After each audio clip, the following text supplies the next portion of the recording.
Welcome back to the garage, everyone. This video is going to go along with task sheet 424.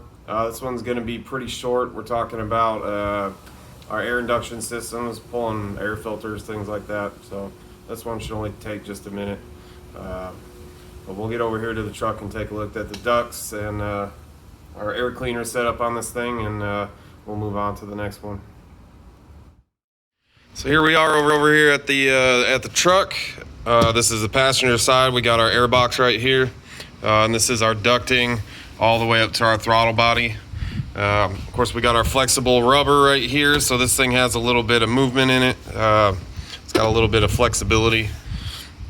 This is our air filter little meter, I guess you could call it.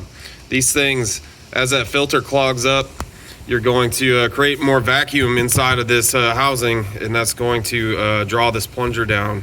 And then there's a little reset button on the end. I've never seen this thing tripped at all or really doing much of anything. It's not something I ever really pay attention to be honest with you, but it's in there.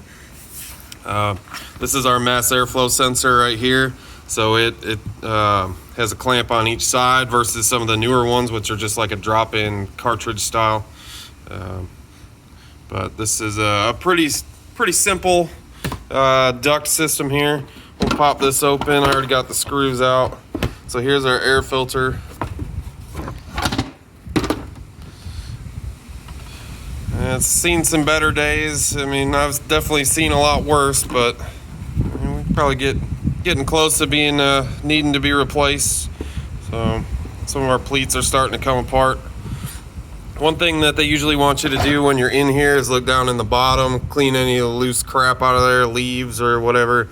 That's a common spot to find rodents' nests. So be on the lookout for that. You'll find a rat's nest in there. I've opened these up and found these like full of dog or cat food from having a rat in the garage, make a little house in there. So there are some things you need to be aware of. These flexible ducts, they do tear over time.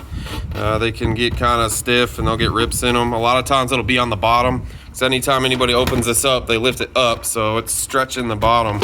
So you may have a little tear under here that you're not aware of. That may be hard to spot. So anything leaking after this sensor, so from here forward all the way over to our engine, if there's an air leak past this sensor, we're going to have what's called a lean condition, and that will set a code, and that's what our next task sheet about is tracking down a lean condition. Another thing to note, some of these older vehicles, this plastic here, like you got to pull these air boxes out all the way sometimes. The bottom half of this is just held in with rubber grommets, but this plastic, as it ages, can get pretty brittle. So I've set these on like a bench or a stool or something before, and they fell off and hit the floor, and this plastic will shatter. So you got to be careful with this older stuff. On our throttle body side, trying to pull this off. Not much going on here, just a rubber kind of a grommet or whatever you'd call it with a clamp.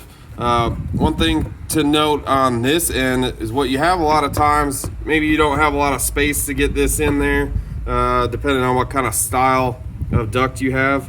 But what I find a lot is people trying to force these in, and what ends up happening is they roll this bottom lip, and it kind of folds over, and they just jam it in there, and you end up with a little bit of a leak there, and it'll damage the rubber and everything too. So that's typically on the throttle body side is where people do that. So one more thing to kind of keep an eye out for.